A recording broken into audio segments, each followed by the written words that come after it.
Well, these are some of the stories that I have published and bound this year. First one is Lonesome Blues, and it's about my friend and I trying to climb a double volcano, twin volcano, near Flagstaff, Arizona. Our first attempt was on the summer solstice in the middle of June. We failed to reach the top, and we spent many months preparing and replanning and reconditioning, and made a second attempt in the month of November. And this is the story of what we learned and discovered and did on our quest for reaching the High Lonesome. Land of the Ancient Ones is a story about two of my friends and I who went to a canyon that had in 1540 been traveled through by Coronado on his great expedition from Mexico City to what he thought was the 7 cities of gold. Passing through this canyon, he was just a few miles from the Zuni village of Hauiku, which he thought was the first of the 7 cities of gold. Our adventure there as a camping trip and our imaginings of the natives and of the expedition turned out to create a very interesting story and a good description of the scenery.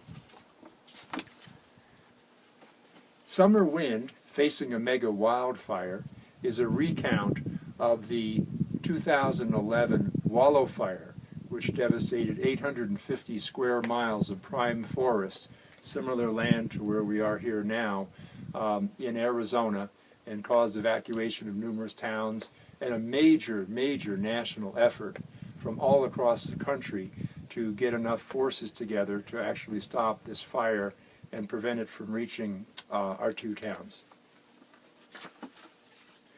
Scaling the Sands of Time is a story that takes the reader on a hike across the Painted Desert, up the Talus Slope, and to the very base of the sheer cliffs of this mammoth red rock located in the northern part of the Navajo Indian Reservation in northern Arizona.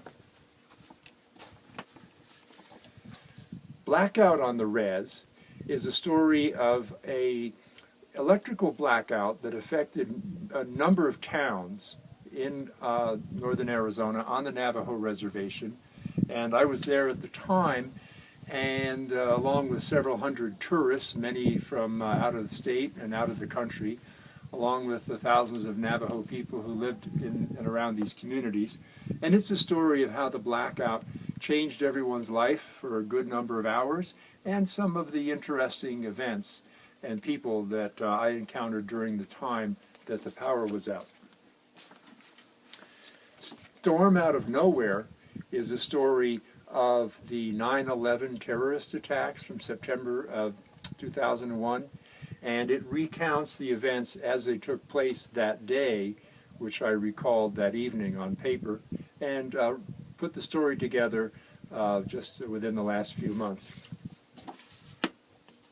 Memories of the Quiet One was written shortly after Storm Out of Nowhere.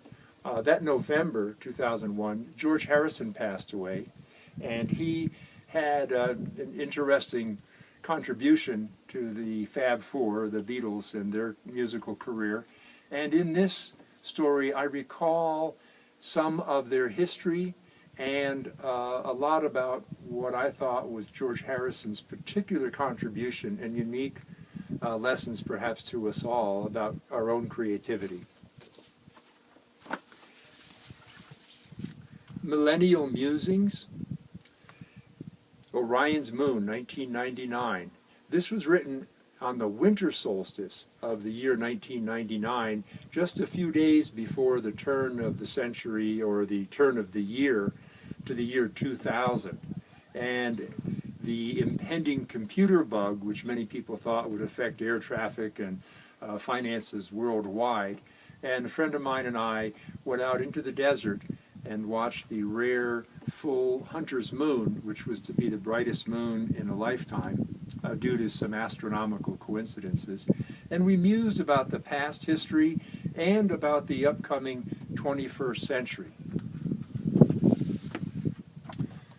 Chemo Canyon Chronicles is a story that I wrote upon my diagnosis of stage 4 lung cancer, and how I approached the diagnosis, how I approached my life with this knowledge, and what I did and how I felt as I came to grips with what is indeed a very sobering diagnosis and a life-changing bit of information for anyone.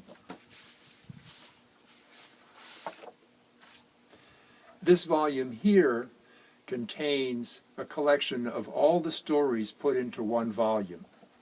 And it has the original covers to each of the volumes, and all the stories are relayed in this single book.